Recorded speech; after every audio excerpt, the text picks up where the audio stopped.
Hello friends, welcome to planning BPSC. दोस्तों, ये chapter 15 का मेडाइवल हिस्ट्री का पार्ट सेकंड है। पास्ट फर्स्ट को हम देख चुके थे, जहाँ पर हमने चंदेल वंश के बारे में बात किया था। आज हम देखते हैं कि कौन से वंश किस जगह से स्थित है। जैसे कि आज हम बात करते हैं सोलंकी वंश की। इससे पहले हम लोगों ने मैप देख लिया था। उस मैप में मैंने ये चीज़ स्पष्ट रूप से बता दिया है कि किनका जो है राज कहाँ पर है, और मैप के थ्रू मैंने इसे बताया है। तो अगर आपने वो वीडियो नहीं देखा तो पहले वो वीडियो देख लें, उसके बाद फिर इस वीडियो को देखें। आइए बात करते हैं गुजरात की। गुजरात में अनिलवाड़ का चालुक्य अथवा सोलंकी वंश 10वीं सदी के अंत में मूलराज प्रथम ने गुजरात में चालुक्य वंश की नींव डाली। 10वीं सदी के अंत में, ठीक है। कौन सा था? मूलराज प्रथम ने गुजरात में चालुक्य वंश की नींव डाली। Important 3 point. चालुक्य वंश की नींव किसने डाली? मूलराज प्रथम ने। कहाँ डाली? गुजरात में, ठीक है। और तो और ये बात हो जाएगी कि मूल वंश का जो प्रथम था, मूलराज प्रथम जो था वो किस वंश से रिलेटेड था? चालुक्य। यहाँ पर ये 3 कीवर्ड्स हो गए। नेक्स्ट है कि जयसिंह, सिद्धराज और कुमारपाल के प्रयत्नों से यह राज्य पश्चिमी भारत का एक महान शक्तिशाली राज्य बन गया। इस राज्य की सीमा के अंदर गुजरात, सौराष्ट्र, मालवा, आबू, नदौला और कोंकण स्थित थे, ठीक है। वापस से यहाँ पर देखें तो 2 व्यक्ति का नाम आता है, जयसिंह, सिद्धराज और कुमारपाल। ये दोनों ने क्या किया कि अपनी सीमा जो है वो कहाँ तक बढ़ाई? गुजरात, सौराष्ट्र जो कि आज महाराष्ट्र में है, मालवा, आबू, नदौला, कोंकण आपको पता है ना कहाँ पर है? कोंकण आज तट है, जो कि कर्नाटका का तट होता है ये, ठीक है।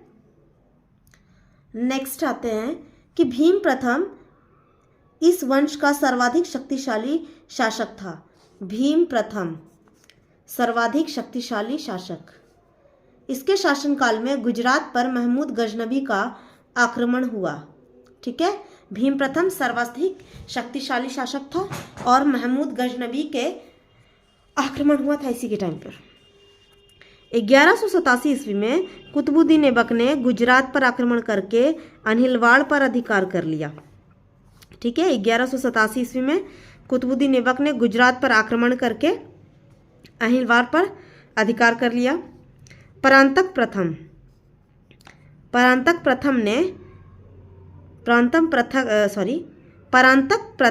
के बाद अगले लगभग 30 वर्षों तक का समय चोलों की अवनति का काल था, जिसमें परमातक द्वितीय या सुंदर चोल तथा उत्तम चोल ने शासन किया।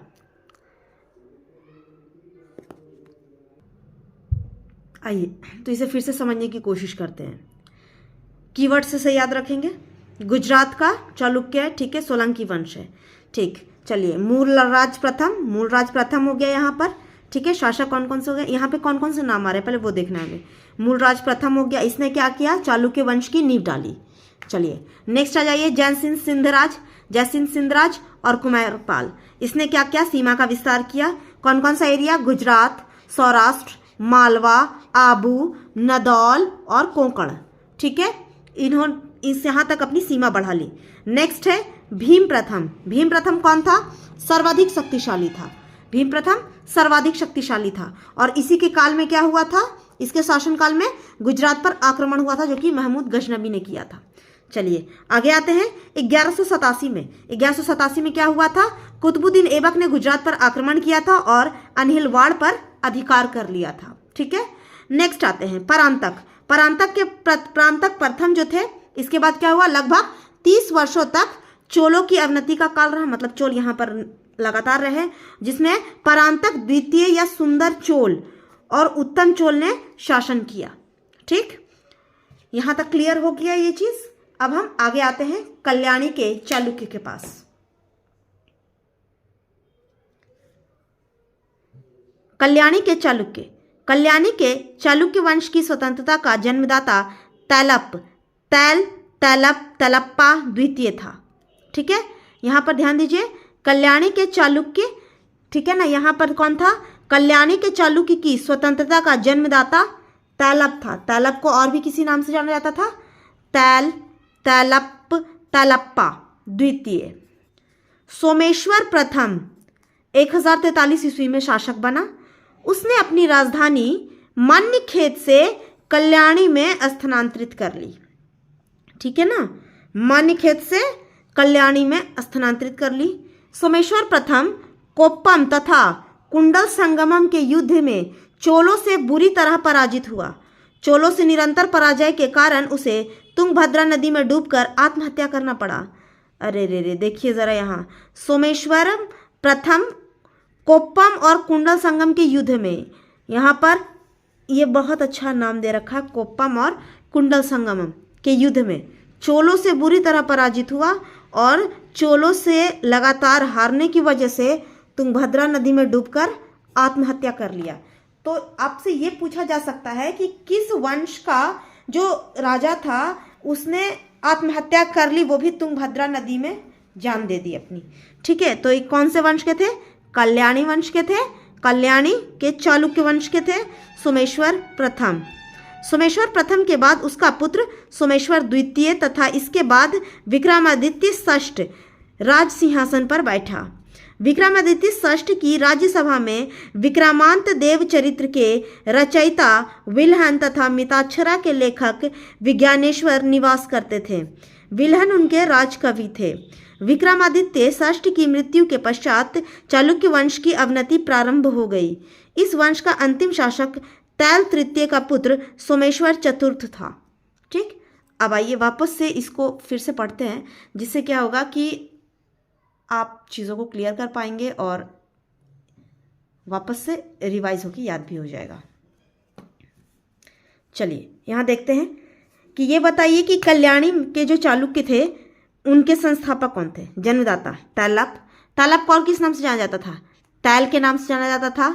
ठीक है, तैलप के नाम से जाना जाता था, तैलप्पा के नाम से जाना जाता था।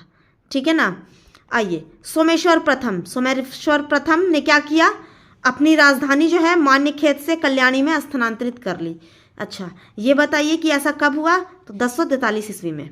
नेक्स्ट है कि सोमेश्वर प्रथम जो थे वो किस युद्ध की बात कर रहे हैं, कोप्पम और कुंडल संगमम, है ना। कोप्पम और कुंडमल संगमम में लगातार चोलों से हार रहे थे और इसके कारण तुंगभद्रा नदी में कूदकर आत्महत्या कर ली। ठीक है, सोमेश्वर प्रथम के बाद जो है उसका पुत्र कौन बना, सोमेश्वर द्वितीय बना। उसके बाद विक्रमादित्य बना जो कि राजा बना। विक्रमादित्य षष्ठ के सभा में विक्रमान देव चरित्र के रचयिता विल्हन और मिताक्षरा के लेखक विज्ञानेश्वर निवास करते थे। ठीक है ना, विल्हन उनके राजकवि थे। विक्रमादित्य षष्ठ की मृत्यु के पश्चात चालुक्य वंश की अवनति होने लगी। इस वंश का अंतिम शासक तैल तृतीय का पुत्र सोमेश्वर चतुर्थ था। चलिए ये भी कंप्लीट हो गया, आगे चलते हैं। राष्ट्रकूट वंश। राष्ट्रकूट वंश की बात करें तो ये दक्षिण में राष्ट्रकूटों का शासन पाल और प्रतिहार वंशों के शासन के समकालीन था। दंतीदुर्ग राष्ट्रकूट साम्राज्य का संस्थापक ने मान्यखेत को अपनी राजधानी बनाई थी। मान्यखेत का जिक्र एक से पहले भी आया है, बताइएगा कौन थे वो। दंतीदुर्ग ने मान्यखेत को अपनी राजधानी बनाया। राष्ट्रकूटों की भाषा कन्नड़ थी। ठीक है, राष्ट्रकूटों की भाषा कन्नड़ थी। दंतीदुर्ग ने मालवा पर अभियान किया और हिरण्यगर्भ महादान यज्ञ किया, जिसमें प्रतिहारों ने द्वारपाल की भूमिका निभाई। दंतीदुर्ग ने मालवा पर अभियान किया और हिरण्यगर्भ महादान यज्ञ किया, जिसमें प्रतिहारों ने द्वारपाल की भूमिका निभाई थी। राष्ट्रकूट शासक अमोघवर्ष ने वीर नारायण की उपाधि धारण की। अमोघवर्ष ने कविराजमार्ग ग्रंथ की रचना कन्नड़ भाषा में की। ठीक है, कविराजमार्ग की रचना कन्नड़ भाषा में हुआ। राष्ट्रकूट शासक इंद्र तृतीय के समय अल्मसूदी भारत आया। तकोल्लम की लड़ाई 949 ईस्वी में राष्ट्रकूट शासक कृष्ण तृतीय और चोल शासक परांतक प्रथम ने भाग लिया, जिसमें चोल शासक पराजित हुआ। राष्ट्रकूट शासक कृष्ण तृतीय ने रामेश्वरम में कृष्णेश्वर तथा गंड मार्तंडेयदित्य नामक मंदिर बनवाए। उसकी राज्यसभा में कन्नड़ भाषा का कवि पुण्य निवास करता था, जिसने शांति पुराण की रचना की। 974 से 75 में चालुक्य राजा तैलप द्वितीय ने राष्ट्रकूट वंश के अंतिम शासक कर्क द्वितीय को परास्त करके राष्ट्रकूट राज्य पर अधिकार कर लिया तथा कल्याणी के चालुक्य वंशीय राज्य की स्थापना की। ठीक है ना, यहाँ तक पढ़ लिए। अब चलिए एक बार फिर से रिवाइज कर लेते हैं, ताकि ये भी जो है वो गुजरात और कल्याणी के चालुक्य की तरह समाप्त हो जाए। आइए राष्ट्रकूट में वापस देखते हैं क्या क्या है। सबसे पहले राष्ट्रकूट की अगर हम बात करें तो ये किसके समकालीन थे? तो पाल और प्रतिहार के समकालीन थे। ठीक है, राष्ट्रकूट राजवंश पाल और प्रतिहार वंशों के समकालीन थे। दंती दुर्ग क्या था? राष्ट्रकूट साम्राज्य का संस्थापक था। उसने मान्य क्षेत्र को अपनी राजधानी बनाई। ठीक है ना। राष्ट्रकूटों की भाषा क्या थी? कन्नड़ थी। राष्ट्रकूटों की भाषा क्या है? कन्नड़। दंती दुर्ग ने मालवा का अभियान किया और हिरण्यगर्भ महादान यज्ञ किया। ठीक है, महादान यज्ञ किया किसने? दंती दुर्ग ने मालवा पर अभियान किया और हिरण्यगर्भ महादान यज्ञ किया, जिसमें प्रतिहारों ने द्वारपाल की भूमिका निभाई। ठीक है, प्रतिहारों ने द्वारपाल की भूमिका निभाई। नेक्स्ट, राष्ट्रकूट शासक अमोघवर्ष को क्या नाम दिया गया? वीर नारायण की उपाधि धारण की गई। ठीक है ना, अमोघवर्ष वीर नारायण की उपाधि धारण किया। और अमोघवर्ष ने कवि राजमार्ग ग्रंथ की रचना की, और ये किस भाषा में था? कन्नड़ भाषा में था। किस भाषा में होगा ये? कन्नड़ भाषा में। राष्ट्रकूट शासक इंद्र तृतीय के समय कौन आया? अल्मसूदी आया भारत में। ठीक है ना, राष्ट्र शासक जो इंद्र तृतीय था उसके समय में कौन आया? अल्मसूदी भारत में आया। तकोल्लम की लड़ाई ये इंपॉर्टेंट है। इसमें राष्ट्रकूट शासक कृष्ण तृतीय और चोल शासक परांतक प्रथम ने भाग लिया, जिसमें चोल शासक पराजित हुए। कौन कौन भाग लिया था? तो कृष्ण तृतीय भाग लिया। कृष्ण तृतीय जो कि राष्ट्रकूट शासक था, और चोल शासक परांतक प्रथम था। ठीक है, और इसमें जो चोल वंश थे वो हार गए। नेक्स्ट है कि राष्ट्रकूट शासक कृष्ण तृतीय ने रामेश्वरम में कृष्णवेश्वर तथा गंड मार्तंडेयदित्य नामक मंदिर बनवाए। कृष्ण तृतीय ने बनवाया था। ठीक है, और कन्नड़ भाषा के जो कवि थे उनके यहाँ उनका नाम था पुण्य। ठीक है, जिसने शांति पुराण की रचना की थी। नेक्स्ट आइए कि तैलप द्वितीय जो थे राष्ट्रकूट वंश के अंतिम शासक हुए, जिन्होंने अंतिम शासक कर्क द्वितीय को परास्त करके राष्ट्रकूट राज्य पर अधिकार कर लिया तथा कल्याणी के चालुक्य वंश राज्य की स्थापना की। चलिए यहाँ तक तो आपको समझ में आ गया होगा। अब बाकी जो है हम नेक्स्ट क्लास में देखेंगे। Thank you.